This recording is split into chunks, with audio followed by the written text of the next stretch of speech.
Hello everyone, welcome to my channel Creative Ishita. So before seeing the video, please like, share, subscribe and hit the bell icon for latest update. तो guys आज हम cover करने जा रहे हैं chapter 2 जो कि है हमारा introduction to data science methodology. सबसे पहले हम देखते हैं मेथोडोलॉजी का मतलब क्या होता है। मेथोडोलॉजी मतलब कि एक मेथड जो हमें हेल्प करता है कि हम एआई प्रोजेक्ट को बनाएं। ये हमको हेल्प करता है कि हम राइट मेथड, प्रोसेस और स्ट्रैटेजी यूज़ करके अपना एआई का मॉडल क्रिएट करें। ये इंश्योर करता है कि हमारा टाइम बच जाए और कॉस्ट बच जाए।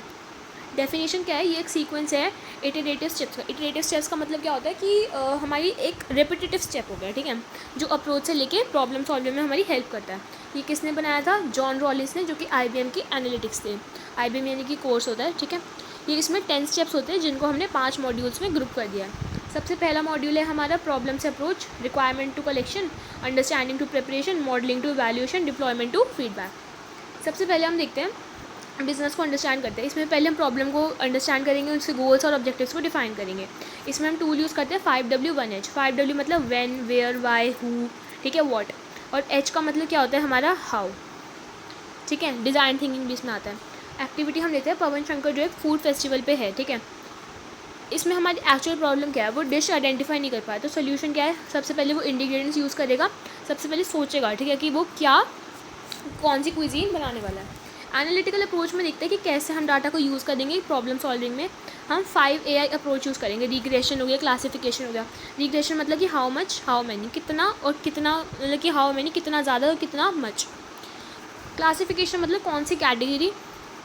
क्लस्टरिंग मतलब कि कौन से डाटा को हम ग्रुप करेंगे, क्या ये जो डाटा है हमारा वो ग्रुप हो सकता है या नहीं हो सकता। एनोमैली डिटेक्शन मतलब कि कोई अनयूजुअल पैटर्न है या नहीं है। रिकमेंडेशन मतलब कि हमें कौन सा ऑप्शन चूज़ करना है। टाइप्स ऑफ एनालिटिक्स, कितने टाइप के एनालिटिक्स होते हैं? सबसे पहले डिस्क्रिप्टिव, डायग्नोस्टिक, प्रिडिक्टिव, प्रिस्क्रिप्टिव, ठीक है। इसका क्या क्या पर्पस? डिस्क्रिप्टिव मतलब क्या हुआ, व्हाट हैपन, जैसे कि एवरेज एग्जाम मार्क्स, मतलब टोटल हमारे एग्जाम मार्क्स 5 सब्जेक्ट के लिख दिए, उसके बाद इन सबका एवरेज कर दिया डिवाइड बाय 5 करके। डायग्नोस्टिक का मतलब कि क्यों हुआ, जैसे कि सेल्स में इतना ज़्यादा कम, इतना ज़्यादा ड्रॉप क्यों हुआ।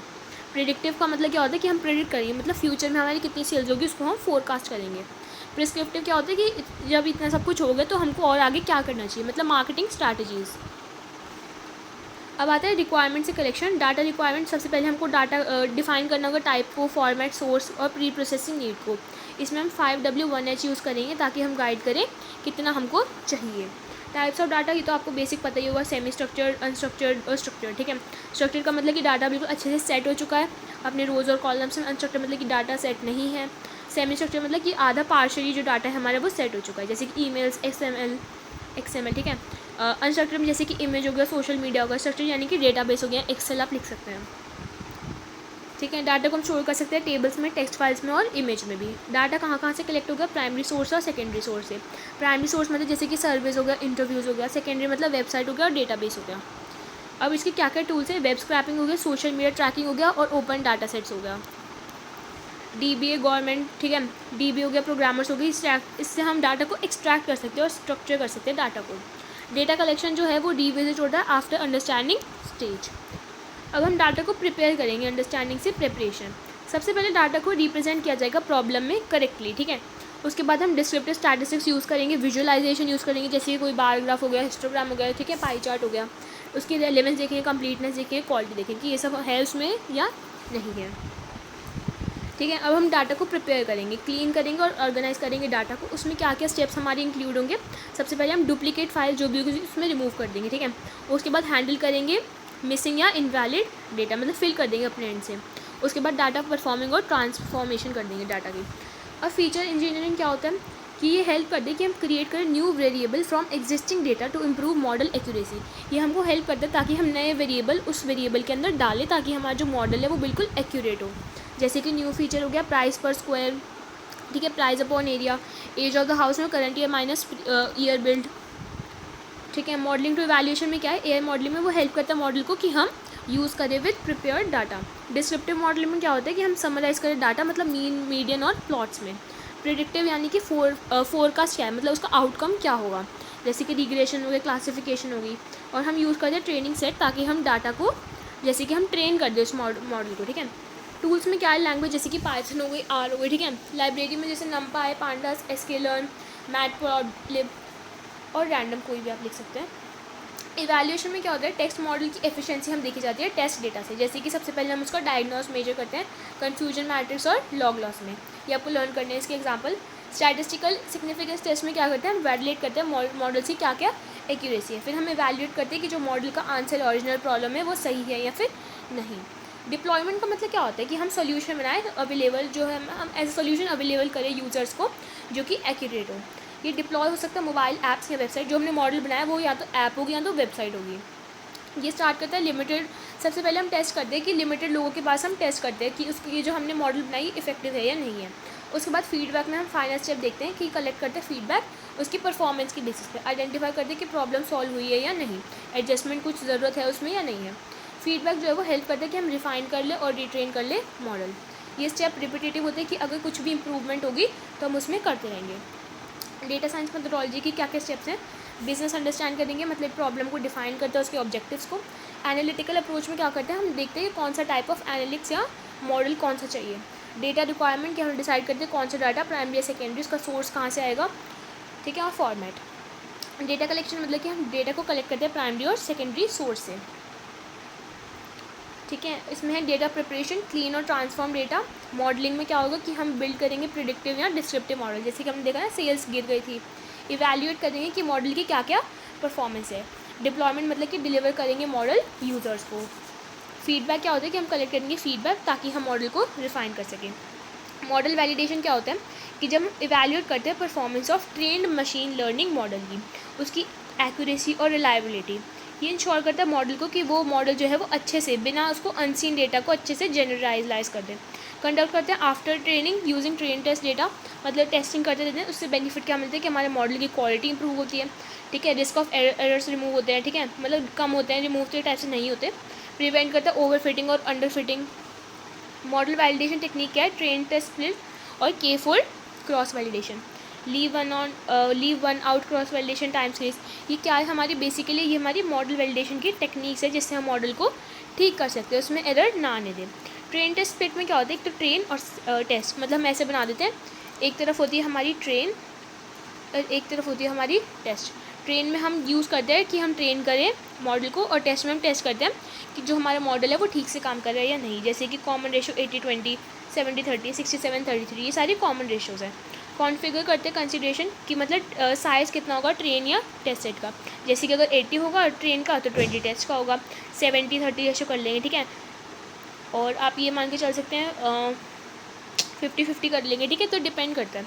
कॉम्पिटेशनल कॉस्ट, ठीक है, रिप्रेजेंटेटिव्स ऑफ बोथ सेट्स। के फुल क्रॉस वैलिडेशन में क्या होता है कि डाटा को हम स्प्लिट करते हैं के पार्ट्स में, मतलब कि हमारा डाटा है, इसको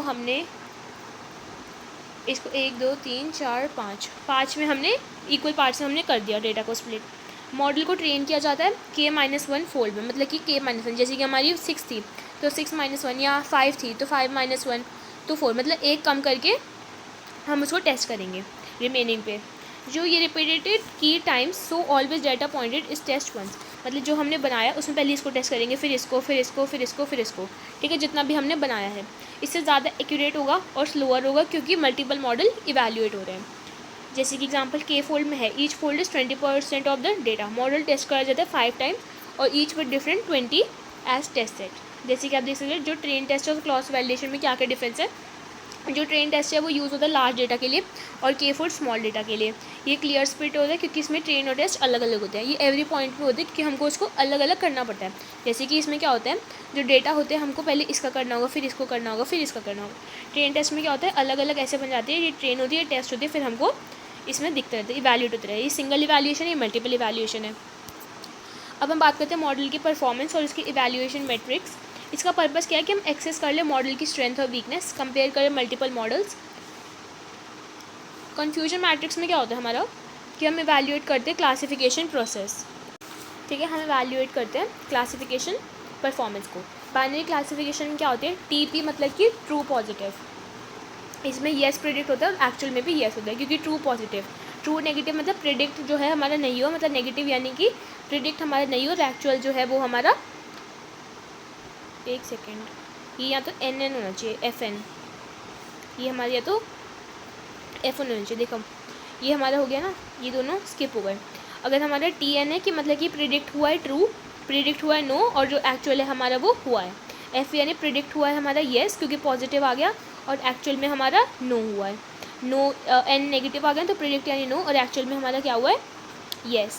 देखो ये दोनों स्किप हो गए ना हमारे, ये दोनों इंटरचेंज हो गए, ये नीचे जाना चाहिए, ये ऊपर जाना चाहिए। प्रिसिजन में क्या होता है, true positive upon true positive plus false positive. इससे क्या होता है हमारा फ्यूअर फॉल्स पॉजिटिव होता है, मतलब कि हमारे ज़्यादा चांस होते हैं कि हमारा गलती कम हो। रिकॉल में क्या होता है, फ्यूअर फॉल्स नेगेटिव होता है, जैसे कि TP upon TP plus false negative, TP यानी ट्रू पॉजिटिव। F1 स्कोर में क्या होता है, 2 into precision into recall upon precision plus recall. ये फॉर्मूला आपको लर्न करने होंगे। ये हार्मोनिक प्रिसिजन होता है, ये हार्मोनिक मीन होता है प्रिसिजन और रिकॉल का। एक्यूरेसी हम कैसे देखते हैं, TP plus T N upon TP plus F P, मतलब सम टोटल कर देंगे कि हमारी कितनी एक्यूरेसी है। True positive plus true negative, ये हमारी ओवरऑल करेक्ट प्रिडिक्शन करने में हेल्प करता है।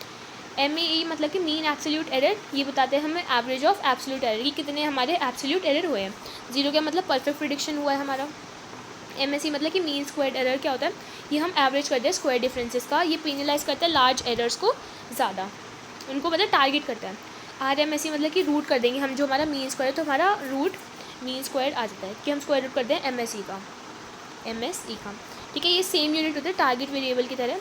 अब इसमें प्रैक्टिकल एक्टिविटीज़ क्या क्या हो सकती है जब हम कैलकुलेट करें MSE और RMSE यूजिंग एक्सेल। जैसे कि हमको डाटा 10 वैल्यूज़ का दिया हुआ है, तो हम 125 आया, हमारा MSE क्या हो गया 12.5, और इसको अगर हम रूट कर देंगे तो 3.54 आ जाएगा। कन्फ्यूजन मैट्रिक्स और मैट्रिक्स कैलकुलेशन कैसे होते हैं, हमको टी पे दे रखा है 35, TN दे रखा है, ये पहले तो आप इसका स्क्रीनशॉट ले लो, बहुत ज़्यादा इंपॉर्टेंट है ये। एक सेकेंड, अब आप इसका स्क्रीनशॉट ले लो। प्रिसिजन में देखो कैसे होगा, true positive upon true positive plus false positive, ये हमारी वैल्यू आ जाएगी, मतलब यही चीज़ हमको इसमें पुट करनी है। बट अगर आपको फॉर्मूले पता होंगे तो आपके लिए बहुत ज़्यादा आसान होगा। True positive upon true positive plus false positive, precision का मतलब P है ना, TP upon TP plus FP, recall का मतलब हम रिकॉल कर रहे हैं, तो यही सेम आ जाएगा formula, TP upon TP plus FN, मतलब P की जगह हमारा N आ जाएगा, हमारा रिकॉल का फॉर्मूला फॉल्स नेगेटिव का, ठीक है। TP true positive, FN false negative, मतलब TP अपॉन इन दोनों में वो कर लीजिएगा। प्रिसिजन मतलब कि सब में PP आएगा, रिकॉल में बस रिकॉल करना, हमको याद करें तो गलती तो हो ही जाती है, FN हो जाएगा। F1 स्कोर में F2 multiply P into R upon P into R, P यानी कि ये, R इंटू ये। एक्यूरेसी कैसे करेंगे, TP प्लस TN, और टोटल में जो हमने 4 पढ़े ना, TP प्लस FP प्लस हमारा हो जाएगा एक सेकेंड क्या था हमारा, हाँ ये 4 थे ना, false positive plus false negative plus true positive plus true positive plus true negative, ठीक है। तो आप ऐसे करके कर सकते हैं, ये बहुत ज़्यादा इंपॉर्टेंट है, तो आप कर लीजिएगा। तो ये चैप्टर हमारा फाइनली ख़त्म हो चुका है, introduction to data science methodology. I hope आपको वीडियो अच्छी लगी हो, मैं इसके जल्द इंपॉर्टेंट क्वेश्चंस लेके आऊँगी। अगर आपको वीडियो अच्छी लगी प्लीज़ लाइक करना, शेयर करना, चैनल पर नहीं तो सब्सक्राइब करना। बाय।